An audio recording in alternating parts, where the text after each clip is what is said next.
Welcome to the Russian language course for beginners. Today we have lesson number 19.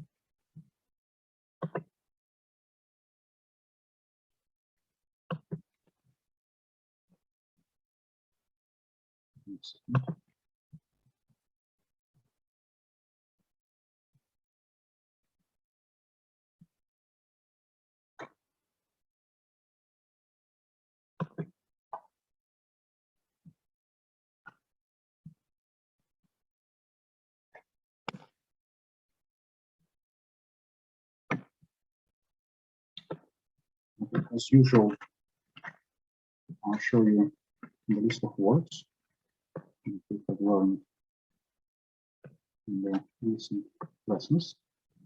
If you don't remember any of them, please make an effort to memorize them. In the last two lessons, we were learning conjugations.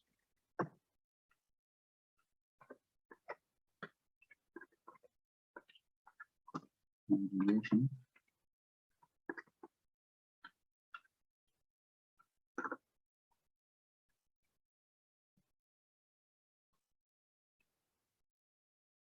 Particularly,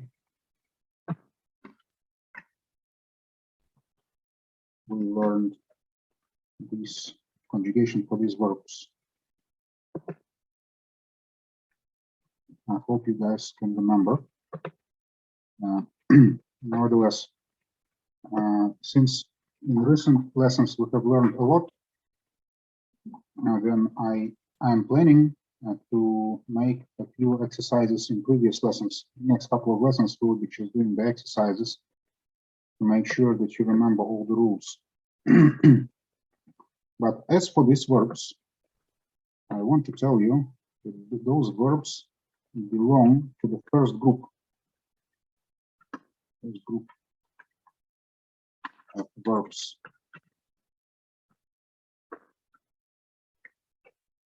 If you remember the endings, for example, for знать,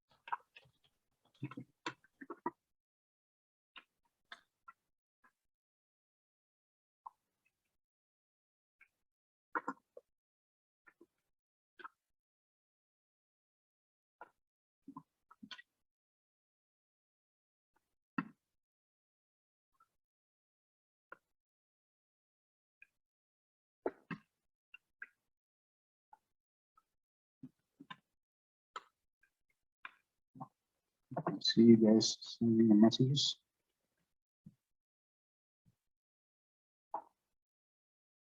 Okay, Natasha, I'll take a look at this link. Maybe we can make use of it.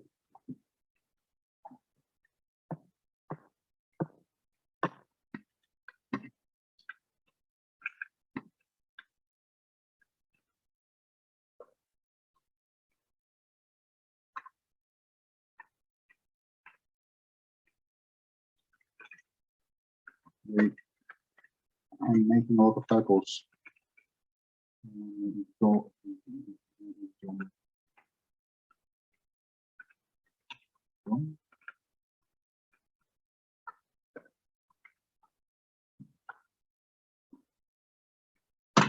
we have encountered these endings for those various verbs that we have learned. So now I want to let you know that those kind of endings exist for the verbs that belong to the first group of verbs. Okay.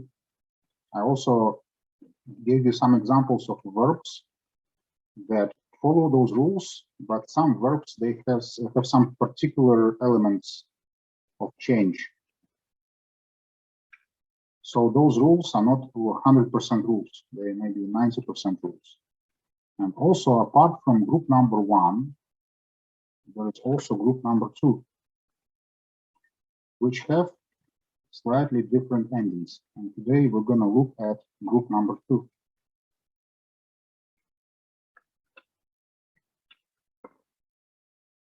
I'm going to show you only a few of them. And please keep in mind that after completing this lesson, you will not be able to conjugate all the verbs, but you will only have the idea, the general idea how it is done. And if you want to conjugate verbs without mistakes, you need to train or you need to pay attention to every verb in particular, because every verb can be an exception, can have some special behavior.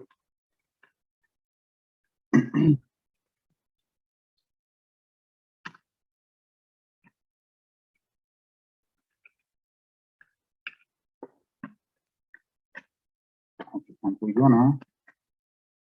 gonna study those verbs. As usual, first I'll explain to you what they mean.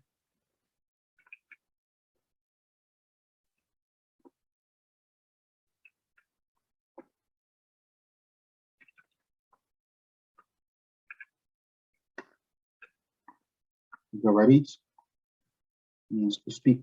Actually, this word we have encountered before, because if you want to say, I speak Russian, you need to know how to say this word.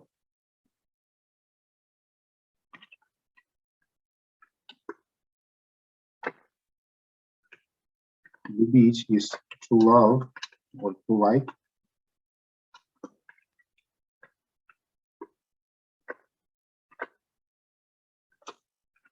Стоять, to stand.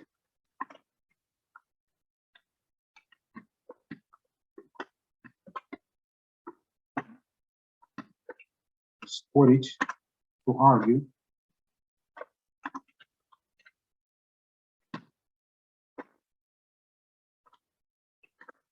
Дарить, to give, but please keep in mind that this дарить is different from давать. I hope you guys remember, because we learned the verb давать, and it also means to give. And what is the difference between these two? When you say дарить, the emphasis is on the fact that you do something for free. You give something for free. You make a gift. While давать, it can be both free of charge or not free of charge. For example, I give you advice. I give you a piece of advice. You can't use the word дарить because advice is not a present. Okay, so давать is a general meaning of give. Anytime you give something, you can use this verb. But дарить is a special type of gift. Is when you make a present. You give you make a present to somebody free of charge. And finally, the last word, to look.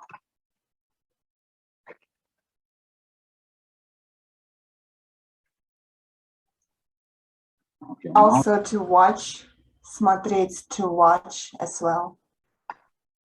Yeah, correct. It also means to watch. In English, there are two different words, look and watch, but in Russian it is only one.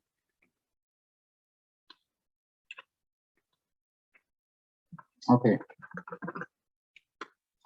Now I'll show you how to conjugate it.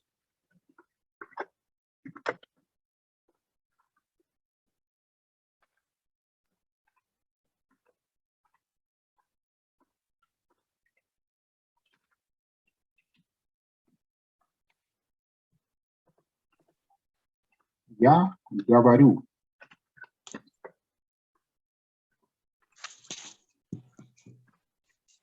Ты говоришь.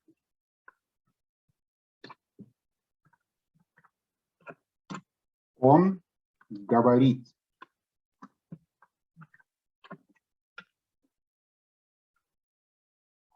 Вы говорите. Они говорят.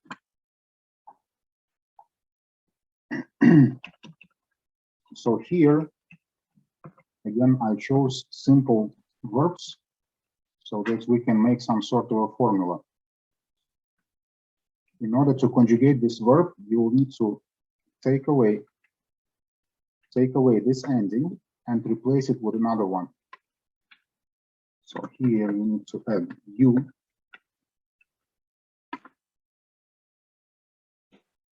Here you need to add ish. Here you need to add it.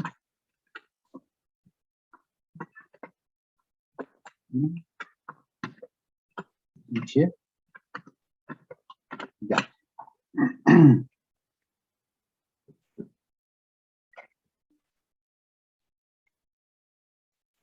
So what is the difference between the second group of verbs and the first group of verbs? You see the vowel which is dominating in the ending is the vowel E, while in the previous, the first group of verbs, the dominating vowel was ye or yo. All right.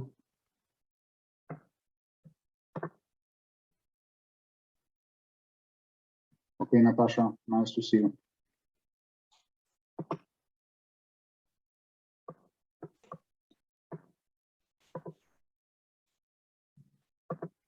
Okay, so this is why we split it into two parts.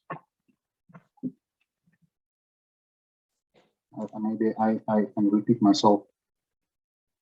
In the first group of verbs, in most endings, the dominating vowel is ye or yo, and in the second one, the dominating vowel is e. And I have chose the verbs in such a way that all these verbs, they follow this formula. So maybe you can give it a try and you can conjugate the verb любить. Give it a try and write to me in the chat.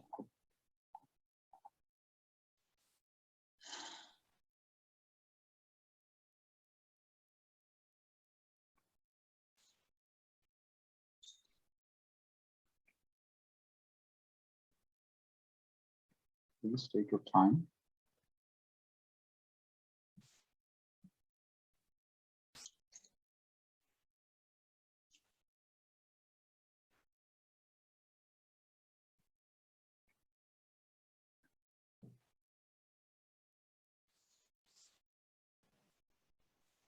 Извините, что вы говорите? Я не слышу. I think, Steven, if you're still here, for you it will be a piece of cake.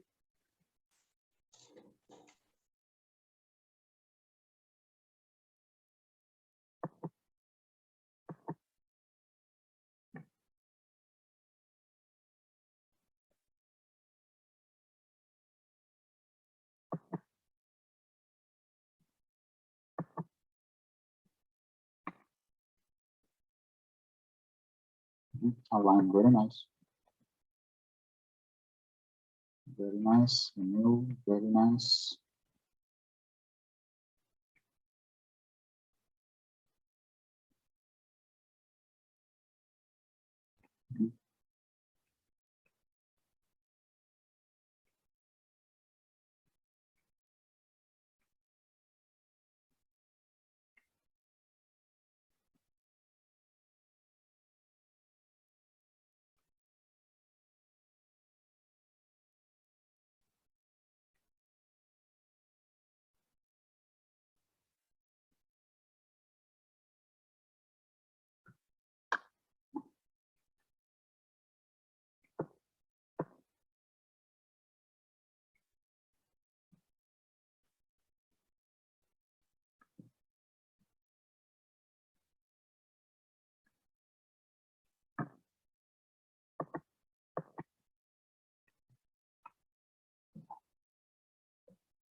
So since most of you have replied, I think we can continue.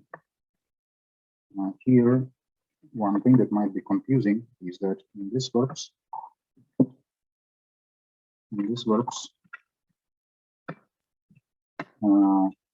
the ending can be different. For example, in the word любить, the ending is ить, but in the word стоять, the ending is ять.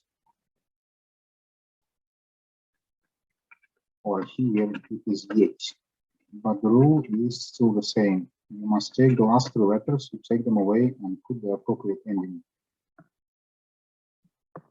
You must, you might ask me, when you learn a new verb, how do you know whether it belongs to the first group or the second group? And unfortunately, I can't give you a clear answer. I was trying to understand it myself, and I didn't find a real solid rule how to distinguish. You will only understand it after you learn conjugation for that verb. You will see the second, is it the vowel is e or the vowel is ye. Apparently, most of verbs where the last three letters are at, most of them belong to the first group, but not all. Most of those whose last three letters are it, they mostly belong to the second group, but there are exceptions.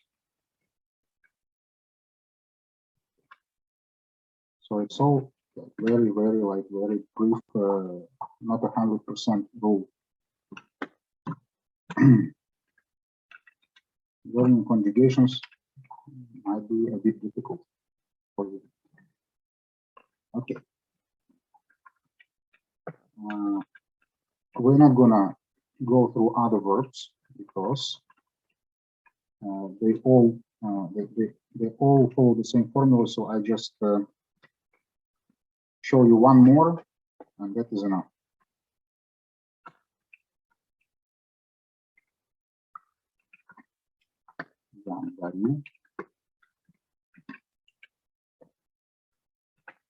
Darish,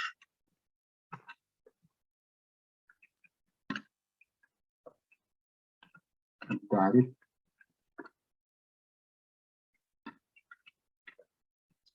Darim,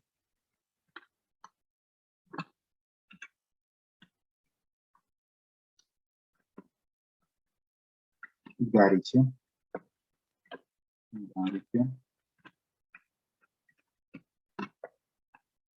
Дарит.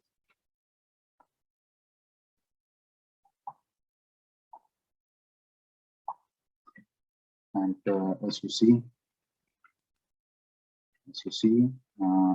this is one of those verbs where the stress changes. In infinitive, it is on the last syllable. For ya, for this pronoun, the stress is also on the last syllable. However, for all other pronouns, the stress moved to the first syllable. And I don't think there is a rule for that. I think every verb has its own behavior, so you need to memorize the rule for each verb. However, I noticed that the number of verbs in Russian language is quite small. I think it's quite small. I think less than in English. So maybe you just need to learn 100 verbs, maybe 200 verbs, and you will already cover 80% of your need in verbs.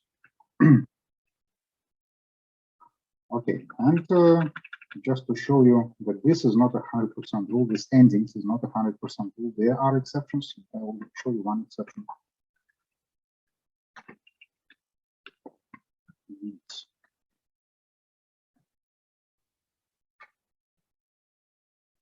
Can I delete that? Or you still want to, you're still writing? Can I delete what is written here, these verbs, or are you still writing down?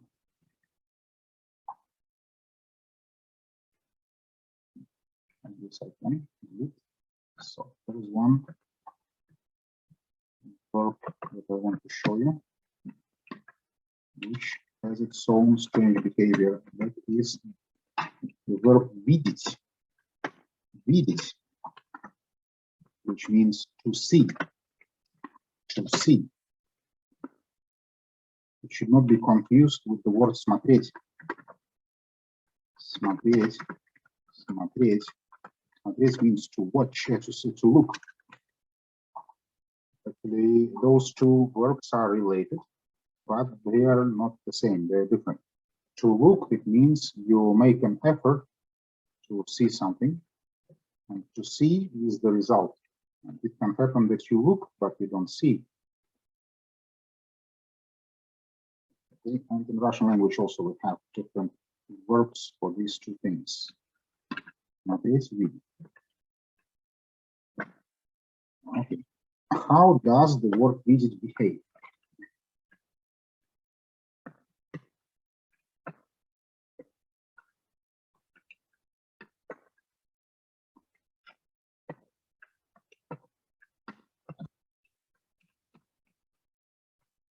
Я вижу. Я вижу. Ты видишь.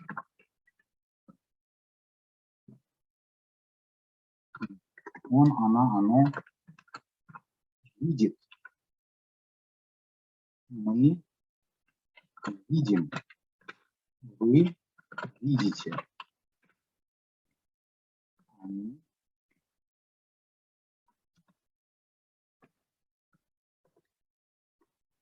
видят. Well, Sharbaz, I wouldn't say it is so different, but it is a little bit different. What is different here, that you see a change in the root of the verb. Not only that the ending changes, but the root of the word changes. In infinitive, the third letter is de, and for the pronoun ya, it changes to je. And actually, this pattern happens for many words, that for the pronoun ya, the last letter of the root will change, but for other pronouns, it is the same as in infinitive.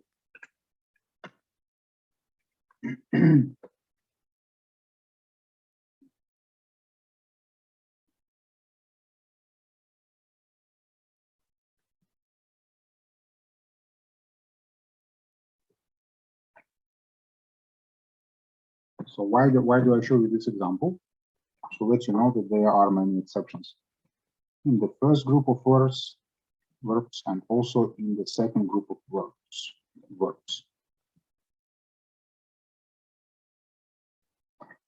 However, for the beginner's course, we will only learn those verbs that I have given you. We will not learn anymore. We have learned how many exactly.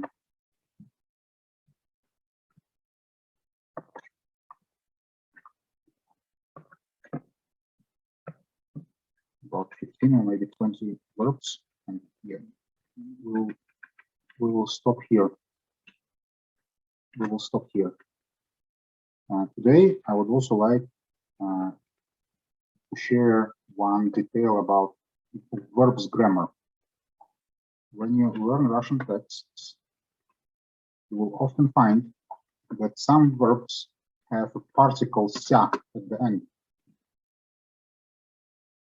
And I would like to use the remaining time to explain what is the meaning of this particle. This is not the ending, it's called particle. What is its function? What is the purpose of this particle? In English language, you have such term as transitive verb and intransitive verb. What is the difference between them? A transitive verb normally has an object, and intransitive verb doesn't have an object. A good example of transitive and intransitive verb would be this pair of verbs, raise and rise.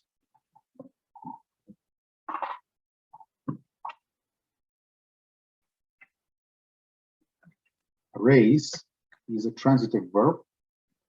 For example, my boss wants to raise my salary, right? My boss wants to raise my salary. There is an object. My salary is an object. Or when I say my salary rises, then there is no object. The salary is rising itself.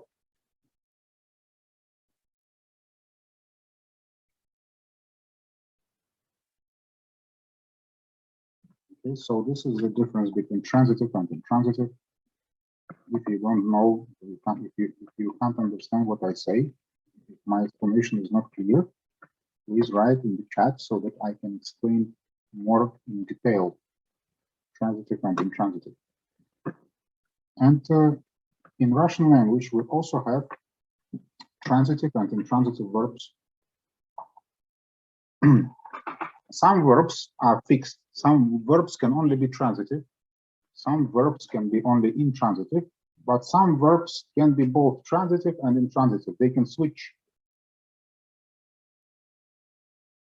And specifically for those verbs which have two options, can be transitive and intransitive, we use this particle ся. Let's call it a dual verbs. It can be transitive and intransitive.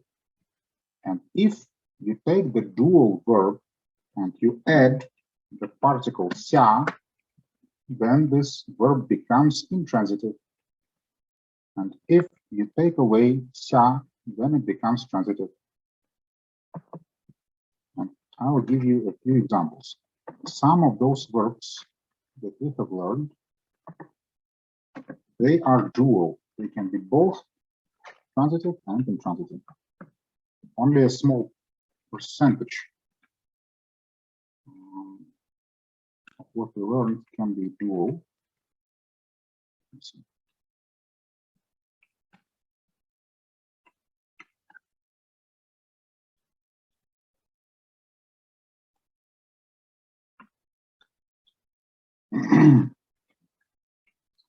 Let me see.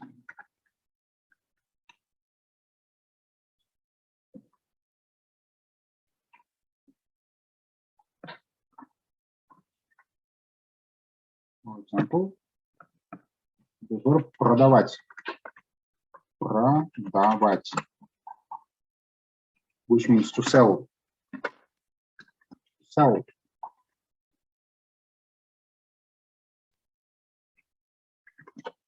So if you want to make it a transitive verb, then you can't add ся at the end, but you must put an object, which the object must be in the accusative case, which we didn't learn yet. So don't bother about the case. You just see that there is an object here. Машина is a car, and продавать машину means to sell a car. I sell a car. There is an object. But if you want to say that the car is on sale, this car is being sold, again, you can say машина продается.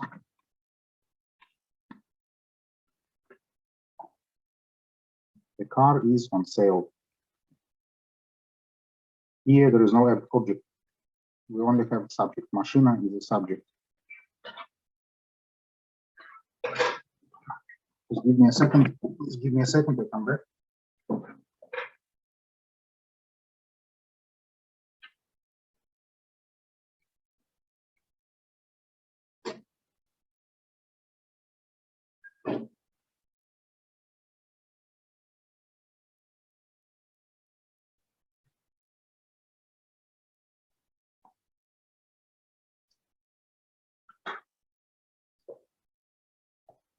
I apologize. I'm back.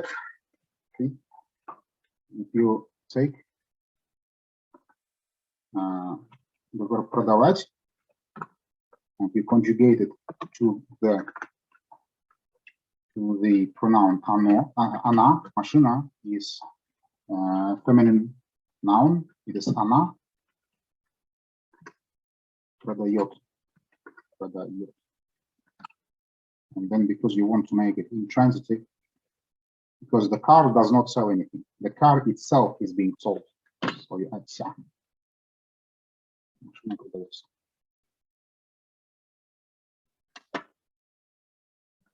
And I give you a couple of more examples. The word открывать, it means to open.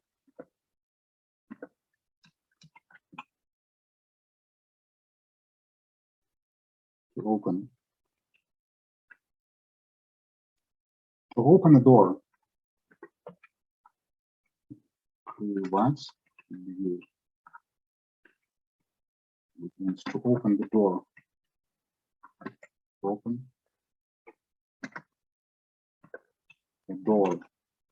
Door is an object. Okay, so this is a transitive verb. Then if you want to say the door is opening, first you make the door become subject. Then you conjugate it to the pronoun она открывает, and then you add the participle ся. Дверь открывается. It means the door is opening.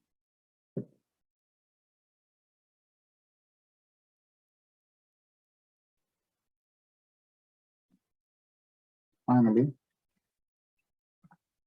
another example that comes to my mind is закрывать. Закрывать. It works just like открывать. Я закрываю дверь. I'm closing the door. Transitive verb. I am closing the door.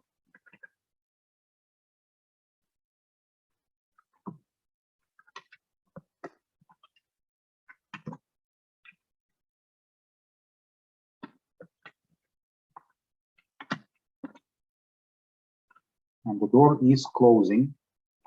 Now say, дверь закрывается.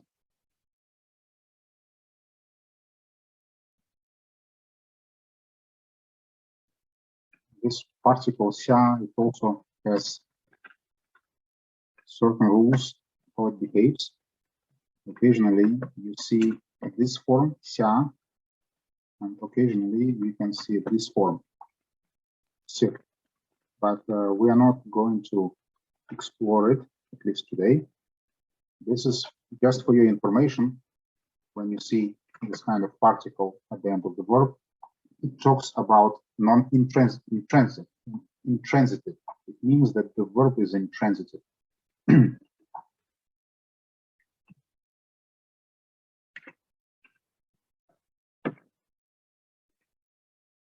All right. So pretty much this is all for today. And now I want to give you homework. And then you don't need to. Homework will be very simple. You must take all those verbs that I have given to you, the one that we learned, and you must write it down by yourself. You must conjugate it. So here are all the verbs.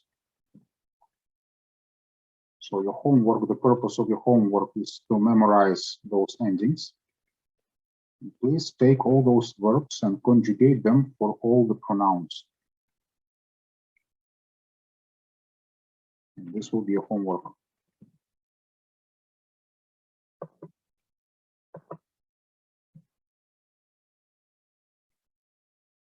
Okay, and then I want to ask you one more time if you have any questions about the material. If yes, please ask.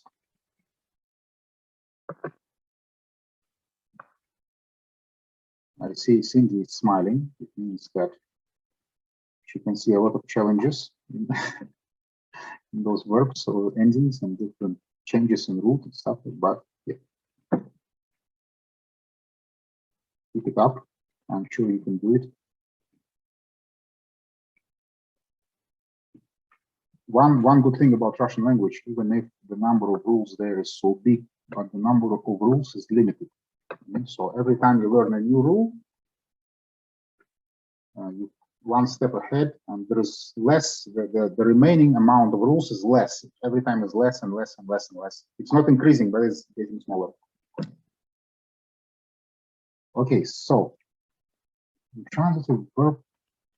No, transitive verb. They can be in any kind of tense. Can be in future tense, in the past tense, and in the present tense. And it can be also in perfect and imperfect. In present, we only have imperfect aspect. So it was continuous. The door is closing, the door is opening. Or it can be, maybe next lesson I can explain what is an aspect.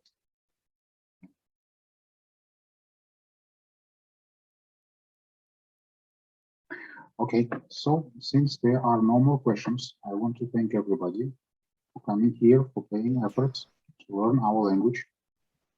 I'm happy to see you, and our next lesson is on Wednesday. I hope to see you again. Have a good evening or a good morning, depending on where you are. Bye-bye.